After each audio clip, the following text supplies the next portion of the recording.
Nama saya Nurholis Agi, profesi sebagai tukang jual barang bekas di Mall Rongsok dan Wisata Rongsok.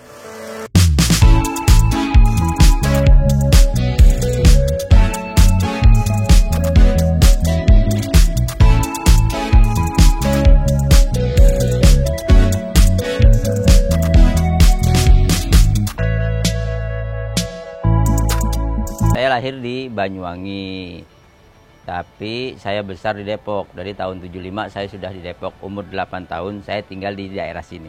Lahir dari keluarga miskin, ya maksudnya hidup susah lah. Ya di sini kalau diibaratkan orang termiskin lah di Depok pada waktu itu. Kalau waktu saya masih pada kecil, memang hidup masih susah ya. Karena memang kita di kampung kan hitungannya dari tahun 75 ini hitungan kampung. Jadi masih jarang jalan juga, masih jalan kaki. Kalau kita mau ke Depok itu, ke pasar Depok harus jalan kaki, ke stasiun harus jalan kaki. Karena memang belum ada kendaraan. Ya emang hidup susah lah pada waktu itu. Tapi karena seiring berjalan waktu, walaupun susah tapi saya kecil itu sudah cari barang bekas. Untuk bisa beli roti ya kita harus cari barang bekas gitu aja.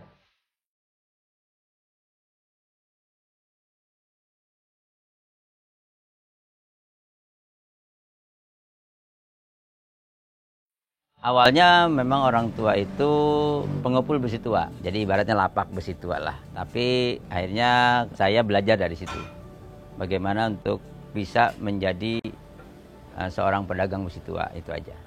Saya sudah menikah dan punya anak baru 5.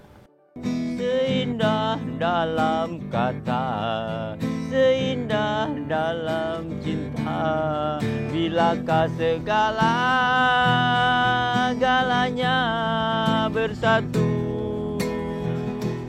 Saya hobi kadang-kadang ya paling di musik aja.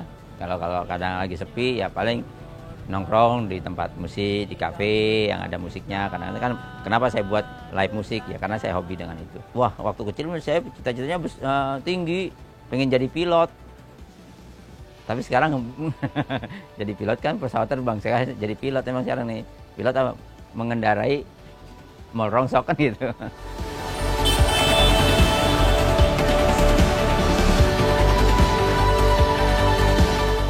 Kalau saya sekarang ini hanya ngatur yang kerja ya, dan juga paling kalau ada lelang-lelang di luar saya yang jalan ke sana untuk penawaran dan untuk pengambilannya. Jadi di tahun 98 memang sebelumnya pun saya sudah jadi pengepul barang bekas. Jadi saya cari barang-barang yang kira-kira bisa diperbaiki, saya perbaiki. Jadi semuanya saya berangkat ke Depok nih, mau ke Bogor cari barang bekas di lapak-lapak. Setelah dapat saya bawa pulang. Dapat itu saya perbaiki. Nah, setelah bagus barang itu langsung saya iklankan di salah satu surat kabar.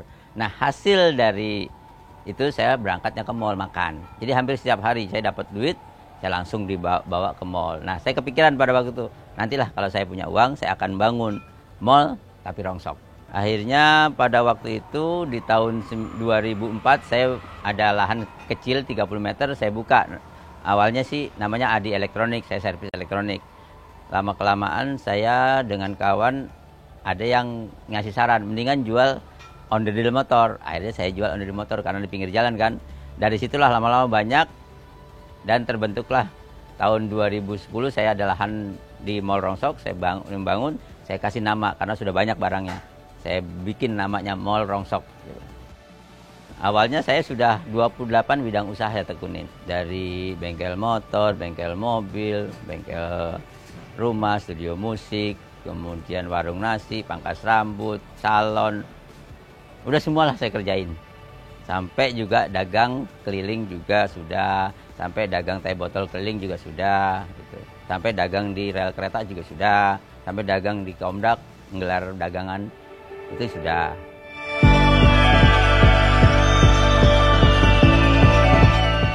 Jadi gini, kalau untuk mencari dana yang lebih enak adalah di Rongsok. Waktu bengkel motor saya capek. Jam 2 aja saya masih kerja. Untuk servis kan, saya di pangkas rambut juga sama. Kemudian studio musik juga sama, harus nunggu. Semua berjalan, wah ini nggak enak ini nggak enak, saya tinggal. Kalau udah nggak enak saya tinggal. Maksudnya biar diri ini nyaman gitu kan. Setelah adanya rongsok, mall rongsok, saya buat, wah enakan begini, kita duduk manis, jalan-jalan kerjanya kan, kerjanya jalan-jalan. Jalan-jalan cari barang, maksudnya jalan sana, jalan sini, kelantang kelinting kan gitu. Tapi dapat duit gitu kan, dapat taruh. Oh enak seperti ini. Akhirnya saya sampai sekarang enak di sini dan lumayan untuk penghasilannya kan gitu.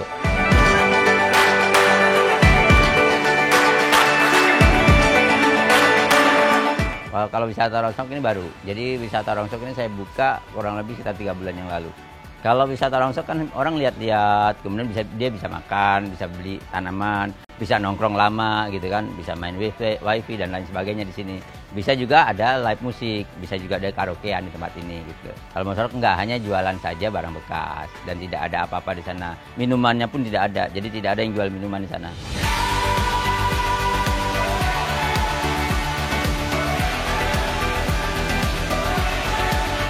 Kalau wisata rongsok dan mall rongsok sama, bukanya dari jam 8 pagi sampai jam 5 sore. Tapi kalau untuk kafenya itu dari jam 11 sampai jam 10 malam. Jadi untuk lantai 1 memang saya buat workshop. Jadi nanti saya buat untuk ada pesanan meja, ada pesanan kursi, dan ada juga kadang-kadang kita dapat dari mana-mana gitu, dari restoran, ada yang rusak baru kita las, kita perbaiki. Nah kalau ada yang pesan meja ya kita buatlah di lantai 1 ini.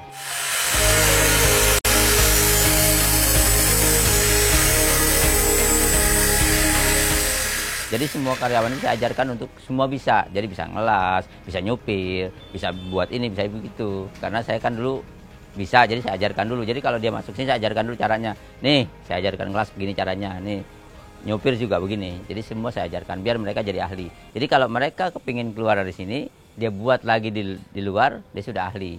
Kalau awal-awal sih paling juga 500.000, ya 300.000 kan. Yang penting bisa buat makan rame-rame. Nah sekarang kurang lebih ya sekitar 100 juta lah sebulan. Itu 500.000 per hari? Ya waktu itu 500.000 per hari. Sekarang kurang lebih sekitar 3 sampai 5 lah ya per hari.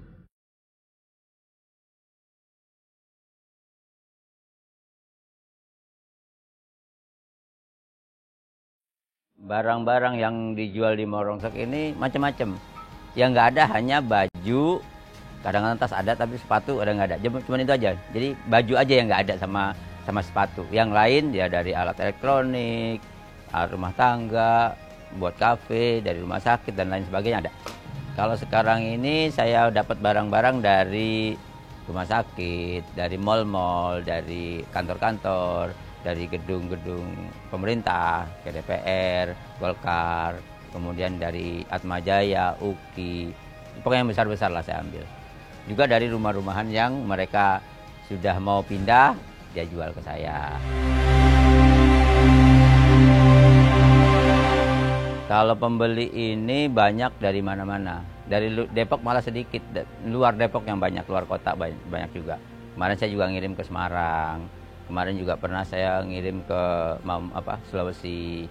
Jadi gitu. Jadi ada orang yang beli dari sini bawa ke Sulawesi. Nah, yang datang ke sini tuh ya dari kalangan bawah, dari anak SD, SMP, SMA, sampai juga guru-guru, dosen, kemudian dari profesor-profesor, juga banyak dari kalangan artis, kalangan pejabat juga banyak yang datang. Kayak Septian Di Cahyo itu sering, kemudian Nena Warisman, kemudian dari Hari Kapri yang dia punya buat sewa-sewaan studio kan, Hari Kapri itu suaminya Kamila Malik, sering belanja ke saya. Kalau pejabat salah satunya adalah ya dari DPR RI lah, tapi saya nggak bisa nyebutin nyaman, nggak enak nanti.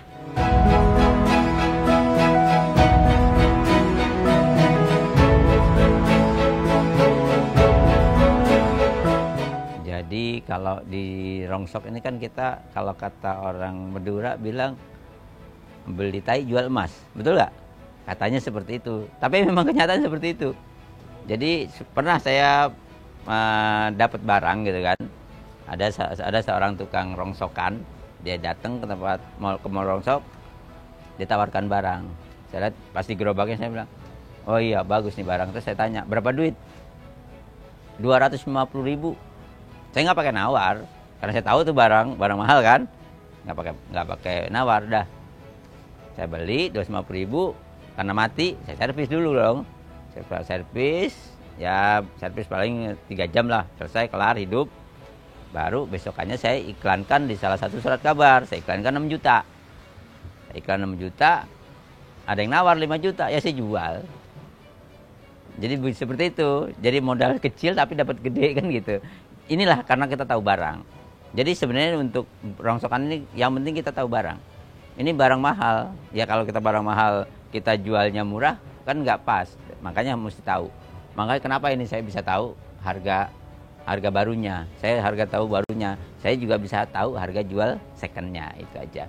Saya berangkat ke mall itu saya bukan belanja barang. Saya survei harga. Punya meja harga berapa, kursi harga berapa, kemudian elektronik ini harga berapa. Jadi sebenarnya bukan ini, saya ke mall, makan, saya habis makan saya jalan-jalan.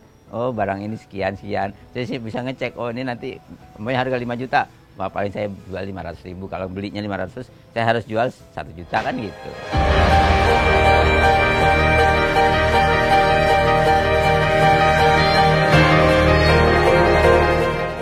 Kalau buat saya barang bekas ini tidak ada yang tidak berharga. Apapun bentuknya pasti berharga, walaupun itu kayu. Saya berpikir ini, apapun barang bekas yang ada di sini pasti ada nilai. Yang saya lihat hanya peluang. Jadi peluang barang bekas itu ternyata menjanjikan dan bisa menghidupi banyak orang kan gitu.